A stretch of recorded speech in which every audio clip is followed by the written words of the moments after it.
Each December, Jews celebrate Hanukkah, the festival of lights, while Christians celebrate Christmas, the birth of Jesus. Today, Rabbi Alex Lazarus-Klein, Congregation Shir Shalom, talks with Reverend William Hennessy, North Presbyterian Church, about how they celebrate Hanukkah and Christmas.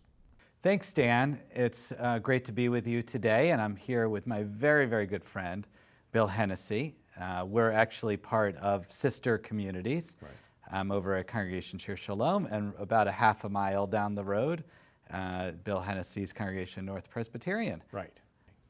So we're here to talk about the topic at hand that's Right. important in December, our two major holidays, and this, Hanukkah and Christmas. Mm-hmm. And I think I actually don't know a lot about Christmas, Mm-hmm. and I don't know how much you know about Hanukkah, Yeah. but I thought it'd be nice for us to have a conversation about it. Sure, absolutely. Yeah. So what do you do at your church at Christmas? What's it like? Christmas is, of course, the celebration of incarnation. So the birth of Jesus, but that birth represents God's incarnation in the world. And so our celebration at North, anyway, actually begins at the beginning of December. So we have the 4 weeks of Advent, which is essentially means coming or anticipation. And so we have those 4 weeks of preparation to celebrate this birth. And then on Christmas Eve, the night before Christmas Day, we have special services. And a lot of the imagery around that has to do with light and the coming of light into the world. And that's something that, some churches I think have sort of gravitated more towards sort of celebrating Jesus' birthday, which is great. It's nice for kids and all, but really for the church traditionally, it's been more a festival of light, and coming as it does at the sort of beginning of winter. The winter solstice is usually around the 21st. That's the shortest day of the year, and after that, now the days are going to get longer. And so Christmas sort of ties into that sort of natural occurrence as well. So it's all of these interesting. are sort of entangled in one another. Yeah. So it's interesting you call it the Festival of Lights, because that's a very common name for Hanukkah. Right. Yeah. And really, if you were to reduce what I think Hanukkah is about to its essence, is light. Yeah. And it's very interesting because Christmas comes really in that winter solstice, when the period a couple days afterwards where you're really feeling bereft of light. Right. And you really feel that sense because the daylight is so little. But Hanukkah is actually built around the new moon that's closest to that solstice. So the night sky is the darkest. Right. So it's recognizing not the absence of light during the day, it's actually recognizing that absence of light during the night. And accounting for it in the same type of way where people want to build. We have a menorah, and you light just a couple of lights at the beginning, and then you build it up until it's a full light, and you really feel that sense of light. Yeah, and this a similar kind of tradition around Christmas is the Advent wreath. So that's 4 candles with a candle often in the center. And so each week you light another candle. So you light 1 candle in the first week, 2 candles in the second week, 3 candles. So you see the kind of building of light. And then on Christmas Eve or Christmas Day, you would light the center candle, the Christ candle. And it strikes me that so many cultures, of course, in pre-modern time, light was something they had no control over. Right.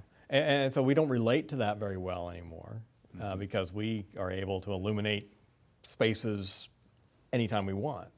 But in a pre-modern world, to experience that kind of darkness was a frightening thing, and so the assurance that light would come, and the anticipation that light will come, is a way of bringing hope and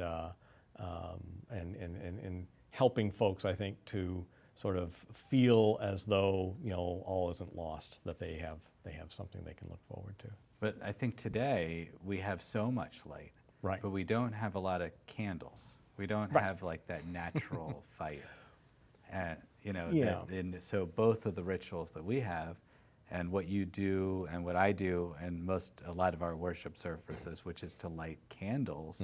Candles are a little different than electric light. Absolutely. It's a different feel. Well, the thing about that too, for me, is I have come to appreciate the darkness. When we celebrate our late night service on Christmas Eve at 10 o'clock at night, and to be in darkness for a while, it can be sort of, in a way, can bring security and a sense of closeness to God. And that's something that our culture lacks. We just very seldom experience true darkness. So one of the real joys of both the holidays, I think, is that a lot of them take place, a lot of the rituals associated take place in the home. It's really about bringing families together, and that's what people remember. For Hanukkah, it's lighting that menorah by your window, and it's one of the most popular rituals in the Jewish home. Yep.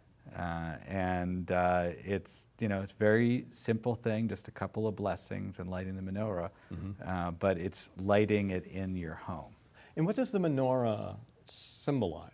Well, you have menorahs in your church. Yeah, that's right. So you actually, I noticed when I was there recently, that you have 2 7-pronged menorahs, which are evocative of the temple menorah. Right. And basically on Hanukkah, the Maccabees restored the temple and restored the lighting of the menorah, but we don't light a temple menorah, which is 7-pronged. We actually light a 9-pronged one. One is the helper, and then 8 for the actual days. Okay. Throughout our history, it's always been the menorah as the key symbol. It's just today, I think, the logo, the star is a little bit easier to draw. Sure. Right. So since we're coming to a close, what are some of the messages you'd like to share for Christmas this year? Well, for Christmas, healing and peace, the unity of humanity, which, part of what we believe when it comes to incarnation is that God enters our experience, enters our reality, and it's God's affirmation of humanity.